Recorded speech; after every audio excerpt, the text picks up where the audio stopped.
মাননীয় স্পিকার, একের পর এক দুর্ঘটনা ও দুর্যোগের ফলে জাতি যখন আড়ষ্ট ও বিমূঢ়, তখন দুই একটি সুসংবাদ স্বস্তি ও আনন্দ বয়ে আনে। শান্তিতে নোবেল বিজয়ী বাংলাদেশের সন্তান ডক্টর মোহাম্মদ ইউনূস সম্প্রতি যুক্তরাষ্ট্রের সর্বোচ্চ রাষ্ট্রীয় সম্মাননা ইউএস কংগ্রেশনাল অ্যাওয়ার্ড এ ভূষিত হয়েছেন। এই জন্য জাতি হিসাবে আমরা গর্বিত। ডক্টর ইউনূসকেও জানাই আন্তরিক অভিনন্দন।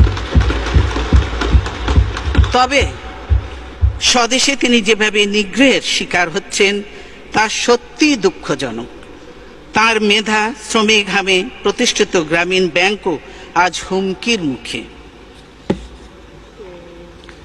সরকার নিয়োজিত কমিশন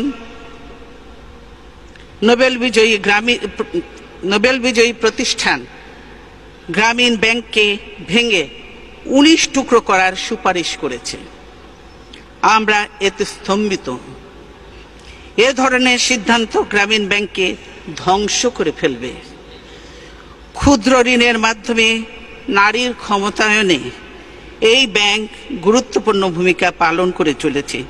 সেই প্রতিষ্ঠান ধ্বংসের উদ্দেশ্যে প্রতিশোধমূলক চক্রান্ত বন্ধের জন্য আমি সরকারের প্রতি আহ্বান জানাচ্ছি। আমরা এর তীব্র বিরোধিতা করছি। দেশের মানুষ এ ধরনের হীন কার্যকলাপ মেনে নেবে না। একটা প্রতিষ্ঠান ভেঙে ফেলা, ধ্বংস করা খুবই সহজ, কিন্তু এ ধরনের একটি প্রতিষ্ঠান গড়ে তোলা অনেক কঠিন ও শ্রমসাধ্য কাজ। গ্রামীণ ব্যাংকের ওপর রাষ্ট্রীয় কর্তৃত্ব আরোপের অপচেষ্টা চলছে। আমরা এরও তীব্র বিরোধিতা করি।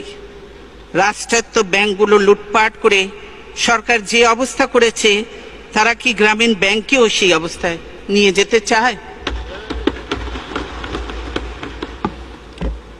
আমরা ডক্টর ইউনূসের সমর্থনে এবং গ্রামীণ ব্যাংকের পক্ষে আমাদের দৃঢ় অবস্থানের কথা ব্যক্ত করছি।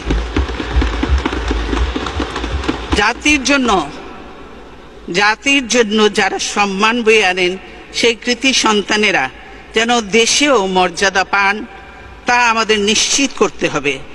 না হলে দেশ মেধাশূন্য